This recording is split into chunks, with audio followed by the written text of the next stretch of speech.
بسم اللہ الرحمن الرحیم۔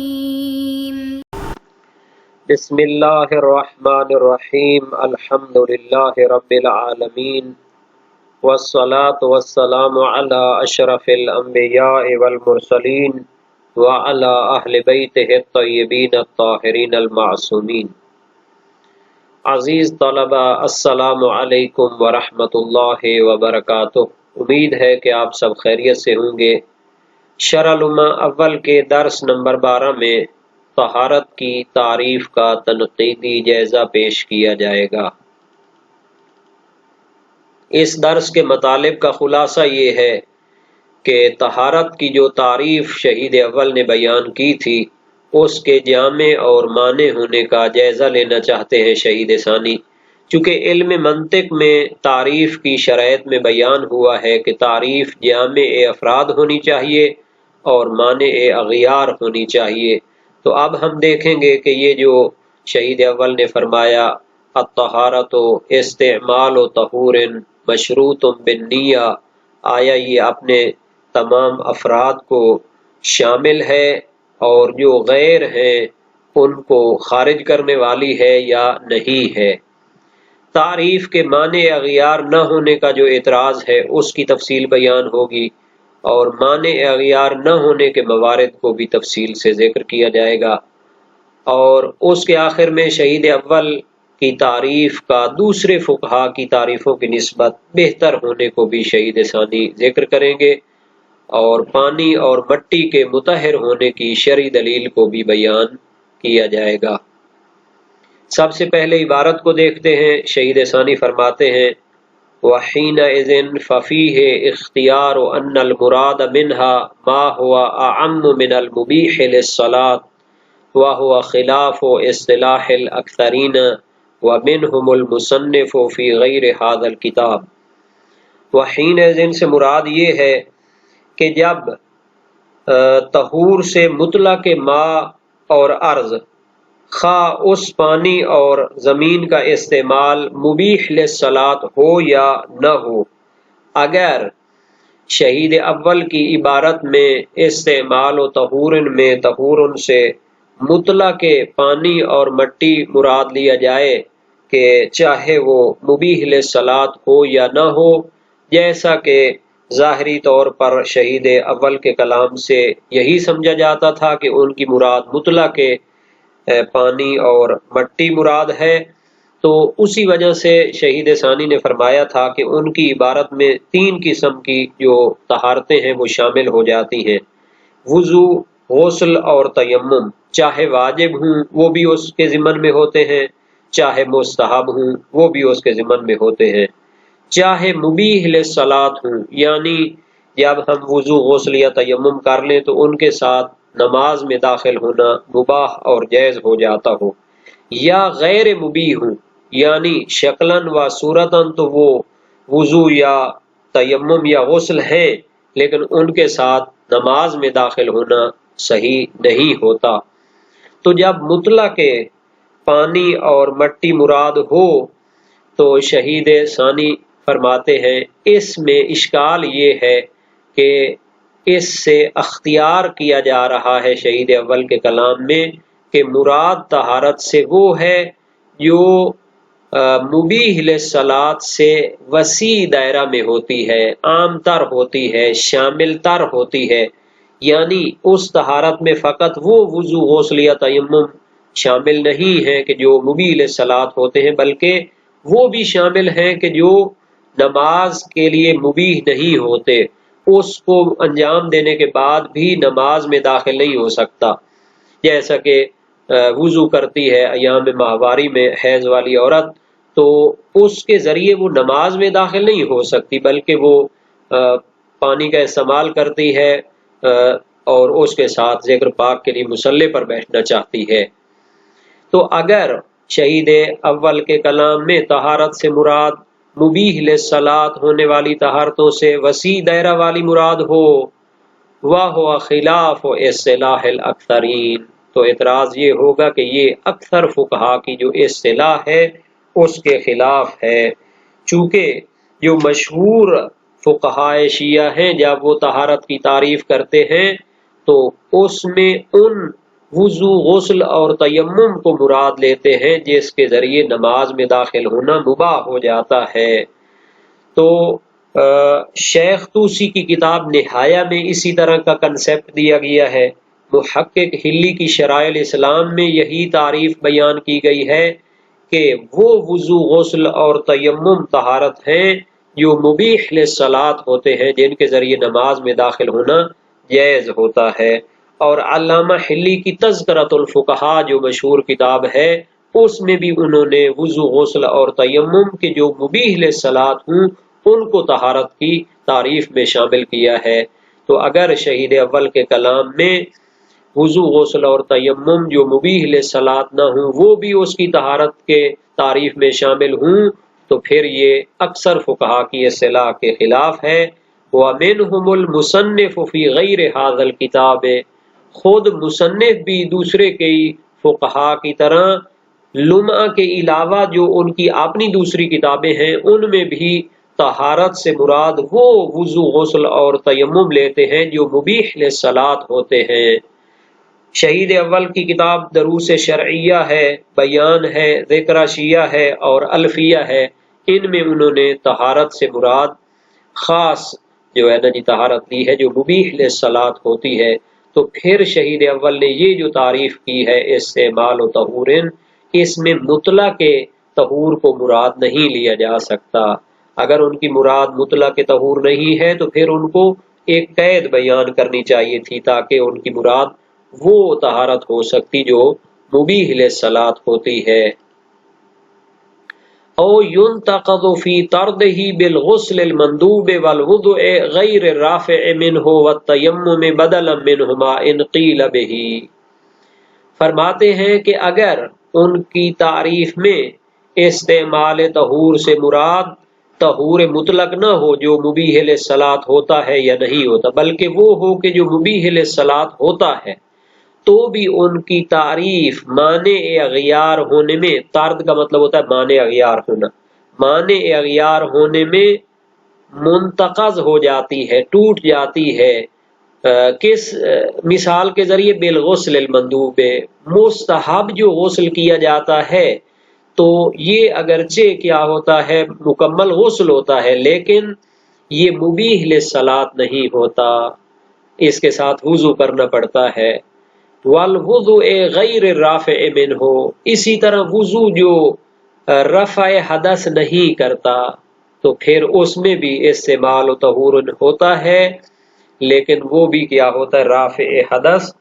نہیں ہوتا۔ تو اس کے ذریعے بھی یہ جو تعریف تھی یہ مانع اغیار نہیں رہی، تو یہ اشکال وارد ہوتا ہے۔ وَالتَّيَمُّمِ بَدَلًا مِّنْهُمَا إِنْ قِيلَ بِهِ، اور اگر مستحب غسل اور وضو غیر رافع کے بدلے میں تیمم کرنے کے ہم قائل ہو جائیں کہ جس کی تحقیق مفصل طور پر ادلہ کی روشنی میں استدلالی بحثوں میں چلی جاتی ہے، یہاں پر صرف اتنا کہہ رہے ہیں کہ اگر ہم اس کے قائل ہو جائیں کہ ان کے بدلے میں تیمم جائز ہوتا ہے، ایک بندہ مستحب غسل کرنا چاہتا ہے لیکن اس کے پاس پانی نہیں ہے تو آیا وہ تیمم کر سکتا ہے یا نہیں کر سکتا؟ اگر ہم قائل ہو جائیں کہ وہ اس کے بدلے میں تیمم کر سکتا ہے تو وہ جو مستحب تیمم ہوگا وہ بھی مبیح للصلاۃ نہیں ہوگا۔ تو ان تین کو خارج کرنے کے لیے انہیں چاہیے تھا کہ کیا کرتے؟ اپنی تعریف میں ایک قید ذکر کرتے کہ یہ بھی میری مراد نہیں ہے۔ اور وضو کے جو رفع حدث کرنے والا نہیں ہوتا، جیسے ایام ماہواری میں وہ عورت ذکر پاک کے لیے وضو کرتی ہے تو پھر وہ اس کے حدث کو باطنی ناپاکی تو وہ ختم نہیں کرتا کہ وہ نماز پڑھ سکے، تو اگر اس کے بدلے میں تیمم جائز ہو، اگر ہم اس کے قائل ہوں تو وہ تیمم بھی مبیح للصلاۃ نہیں ہوگا۔ تو ان تین مثالوں کے ذریعے بھی ان کی تعریف میں اشکال وارد ہوتا ہے۔ وَيُنْتَقَضُ فِي طَرْدِهِ أَيْضًا، نیز ان کی تعریف مانع اغیار ہونے میں ٹوٹ جاتی ہے۔ کس کے ذریعے؟ کہ اگر مطلق استعمال طہور مراد نہ لیں بلکہ استعمال و طہور مشروط بالنیہ، یعنی وضو یا غسل یا تیمم کریں اور اس میں قربتاً اللہ کی نیت کر کے ان کو انجام دیں، پھر بھی ایک لحاظ سے یہ تعریف معنی اغیار نہیں ہے۔ کیوں؟ ان تین میں سے یعنی وضو، غسل اور تیمم میں سے ہر ایک کا جو کچھ حصہ ہوتا ہے وہ ان کی تعریف میں بطور مطلق شامل ہو جاتا ہے۔ چونکہ جب انسان وضو کرتا ہے اور اپنے منہ کو دھو لیتا ہے تو ظاہر ہے کہ اس کو استعمال پانی بھی ہو رہا ہے اور اس میں قربتاً اللہ کی نیت بھی ہے، لیکن جب تک مکمل نہیں ہوتا تو پھر وہ وضو شمار نہیں ہوگا۔ تو شہید اول نے اپنے کلام میں، اپنی تعریف میں کوئی ایسی قید نہیں لگائی کہ استعمال طہور مشروط بالنیہ مشروط بالتکمیل، یعنی جب یہ مکمل ہوں گے تو یہ کیا ہوں گے؟ طہارت شمار ہوں گے، تو یہ اس میں قید ذکر نہیں ہے۔ فَإِنَّهُ اسْتِعْمَالٌ لِلطَّهُورِ مَشْرُوطٌ بِالنِّيَّةِ، یہ جو آدھا غسل کرتے ہیں یا آدھا وضو کرتے ہیں یا آدھا تیمم کرتے ہیں تو اس میں طہور یعنی پانی یا مٹی کا استعمال ہوتا ہے اور نیت بھی اس میں کی جاتی ہے، لیکن پھر بھی آدھے وضو، غسل یا تیمم کو طہارت نہیں کہتے۔ طہارت تب ہوگی جب مکمل ہوگی، مع انہ لا یسمى طہارتاً، حالانکہ آدھے وضو، غسل یا تیمم کو کوئی طہارت نہیں کہتا۔ تو اس لحاظ سے ان کی یہ تعریف جو ہے اس میں یعنی اشکال پایا جاتا ہے، معنی اغیار نہیں ہے، آدھے وضو، غسل یا تیمم کو خارج نہیں کرتی۔ وَبِمَا لَوْ نَظَرَ تَطْهِيرَ الثَّوْبِ وَنَحْوِهِ مِنَ النِّجَاسَةِ نَاوِيًا، اسی طرح یہ جو تعریف ہے طہارت کی یہ معنی اغیار نہیں ہے، معنی اغیار ہونے کے لحاظ سے ٹوٹ جاتی ہے اس مورد کے ذریعے بھی کہ اگر وہ نظر اور منت مانتا ہے کہ میں کپڑے کو پاک کروں گا یا بدن کو پاک کروں گا نجاست ظہری سے، ناویاً نیت کر کے قصد قربت سے، میں اگر میرا یہ کام ہو جاتا ہے تو میں قصد قربت سے کیا کروں گا؟ اپنے بدن کو اور کپڑے کو نجاست سے پاک کروں گا۔ فَإِنَّ النَّظْرَ مُنْعَقِدٌ لِرُجْحَانِهِ، تو یہ نظر جو منت مانی جائے گی منعقد ہوگی لِرُجْحَانِهِ، چونکہ یہ کام کرنا، کپڑے کو پاک کرنا رجحان رکھتا ہے۔ باب نظر اور منت میں بیان ہوتا ہے کہ ان کاموں کی نظر اور منت مانی جا سکتی ہے کہ جو راجح ہوتے ہیں، ان میں بہتری پائی جاتی ہے، شریعت کے لحاظ سے ان میں کوئی ممنوعیت نہیں ہے بلکہ ان میں اچھائی پائی جاتی ہے۔ تو کپڑے کو یا بدن کو پاک کرنا جو ہے نا جی نصف ایمان کہا گیا ہے شریعت میں، یہ اچھا کام ہے۔ تو اگر کسی کام کے سلسلے میں انسان کیا منت مانتا ہے کہ خدایا اگر یہ میرا کام ہوتا ہے تو میں اپنے کپڑے کو قصد قربت سے پاک کروں گا، تو یہ نظر واجب ہو جاتی ہے جب وہ کام ہو جاتا ہے۔ تو اب کپڑے اور بدن کو پاک کرنے کی جو نظر مانی گئی تھی، اگر وہ کام ہو جاتا ہے تو انسان پر واجب ہو جاتا ہے کہ وہ بدن کو یا کپڑے کو نجاست سے پاک کرے پانی کے ذریعے، ناویان قصد قربت بھی کرنا پڑے گا چونکہ اس نے نظر مانی ہوئی ہے۔ تو اس میں کیا ہوگا؟ استعمال طہور پایا جائے گا، یعنی پانی کو وہ استعمال کر رہا ہے، قصد قربت بھی کر رہا ہے چونکہ اس نے منت مانی تھی، نظر کی تھی کہ اگر میرا یہ کام ہوا تو میں قربتاً اللہ اپنے کپڑے یا بدن کو پاک کروں گا۔ حالانکہ اس کو جو زہری نجاست کو کپڑے یا بدن سے پاک کرنا ہوتا ہے اس کو طہارت نہیں کہتے۔ طہارت کا جو مفہوم ہے شریعت میں، اصطلاح فقہا میں، وہ فقط وضو، غسل اور تیمم ہے کہ جن کے ذریعے نماز میں داخل ہونا صحیح ہوتا ہے۔ یہ جو کپڑے کو پاک کرنا ہے یا بدن کو پاک کرنا ہے یہ علیحدہ طور پر شرط صلاۃ ہے کہ جناب نماز میں داخل ہونے کے لیے جس طرح قبلہ رخ ہونا پڑتا ہے، باقی بہت سارے مقدمات کو حاصل کرنا پڑتا ہے، اسی طرح کپڑے بھی پاک ہونے چاہیے، بدن بھی پاک ہونا چاہیے، یہ علیحدہ ایک جو ہے نا جی فرض ہے۔ تو بہرحال شہید اول کے کلام میں کوئی ایسی قید اور کوئی ایسی شرط ہونی چاہیے تھی جیسے پتہ چلتا کہ ان کی مراد استعمال طہور اور مشروط بالنیت سے فقط وضو، غسل اور تیمم ہیں جو مبیح للصلاۃ ہوتے ہیں۔ پھر بھی شہید ثانی فرماتے ہیں وَمَعَ ذَلِكَ، اگرچہ ان کی تعریف میں اشکالات پائے جاتے ہیں، لیکن فَهُوَ مِنْ أَجْوَدِ التَّعْرِيفَاتِ، باوجود اس کے کہ اس میں ہم نے اشکال وغیرہ کیے ہیں، لیکن ان کی تعریف جو ہے دوسرے فقہا کی تعریفوں کی نسبت بہتر تعریف ہے، چونکہ دوسرے فقہا نے جو تعریفیں بیان کی ہیں ان میں مزید اشکالات پائے جاتے ہیں، لِكَثْرَةِ مَا يَرِدُ عَلَيْهَا مِنَ النُّقُوضِ فِي هَذَا الْبَابِ، چونکہ دوسرے فقہا نے جو اپنی فقہی کتابوں میں تعریفیں کی ہیں ان میں اس سے زیادہ نقوض اور اعتراض وارد ہوتے ہیں، بکثرت وارد ہوتے ہیں وہ اعتراضات جو دوسری تعریفیں کی گئی ہیں، علیہا کی ضمیر وہ تعریفات کی طرف جا رہی ہے جو دوسری تعریفوں پر وارد ہوتے ہیں، من النقوض اعتراضات۔ یہاں پر ہم دیکھتے ہیں کہ شیخ ابو علی نے شرح نہایہ شیخ طوسی میں تعریف کی انہا طہر من النجاسات و رفع الاحداث، انہوں نے تو گویا کہ نجاست ظہری کو بھی، کپڑے کو یا بدن کو پاک کرنے کو بھی طہارت میں شامل کر لیا، حالانکہ اس کو ہمارے فقہا طہارت نہیں کہتے، اور فاضل اجلی بھی اسی کے قائل ہیں۔ اکثر علماء نے طہارت کو مبیح عبادت کے لیے خاص کیا ہے اور ازالہ خبث کو اس سے خارج کیا ہے۔ نہایہ شیخ طوسی منتہی المطلب علامہ ہلی میں طہارت کی تعریف کیا ہے، اسم لما یستباح بہ الدخول فی الصلاۃ، یعنی طہارت نام ہے اس کا کہ جس کے ذریعے نماز میں داخل ہونا مباح ہوتا ہے۔ تو ان میں بہت سارے ایسے اعتراضات وغیرہ ہو سکتے ہیں کہ جن کی تفصیل دوسری کتابوں میں بیان کی گئی ہے۔ ایک چیز یہاں پر بیان کرنا چاہوں گا کہ وہ یہ ہے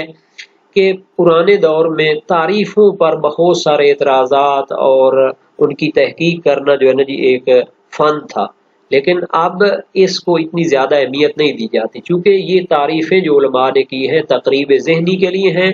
اور ایک مطلب کو تھوڑا سمجھانے کے لیے ہیں، کوئی ایسی تعریف نہیں ہے کہ جناب علی جس کو وحی منزل کہا جائے۔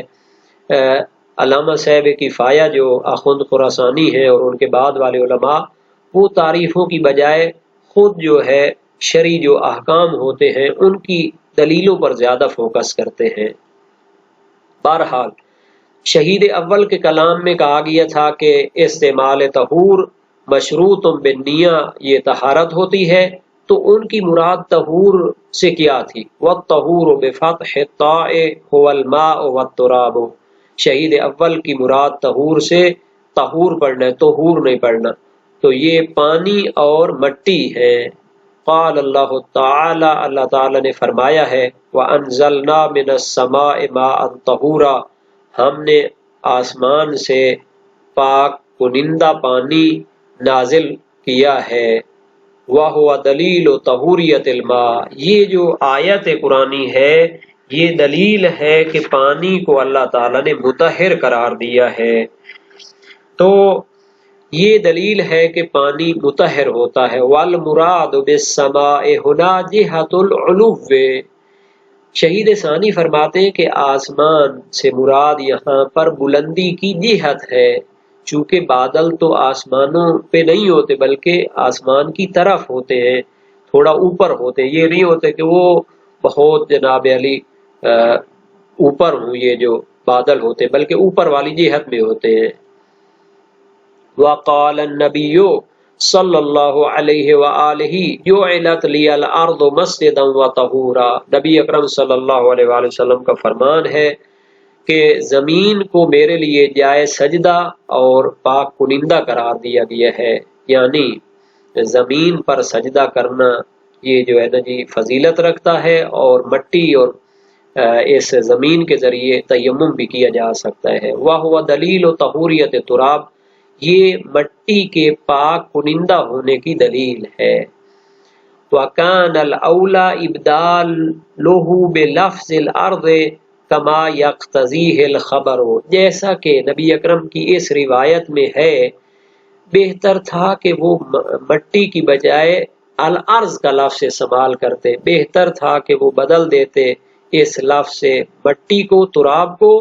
زمین سے، چونکہ زمین یعنی مٹی کے علاوہ جو زمین کے حصے ہوتے ہیں، پتھر ہیں، باقی جو اس کے جسے ہوتے ہیں ان سے بھی تیمم جائز ہوتا ہے، اور نبی اکرم کے فرمان میں بھی عرض کا لفظ استعمال کیا گیا ہے، خود زمین کا لفظ، تو بہتر تھا کہ زمین کا لفظ بیان کرتے۔ خصوصاً علی مذہبہ من جواز التیمم بغیر تراب من اصناف الارض، خصوصاً کہ خود شہید اول کا مذہب اور نظریہ یہ ہے کہ تیمم جائز ہوتا ہے مٹی کے علاوہ جو زمین کی اصناف اور زمین کی قسمیں ہوتی ہیں ان پر بھی تیمم جائز ہوتا ہے۔ مثلا خود پتھر پر بھی تیمم جائز ہوتا ہے، تو ان کو چاہیے تھا کہ زمین الارض کا لفظ بیان کرتے کہ طہور پانی اور ارض ہے، پانی اور مٹی فقط نہیں ہے۔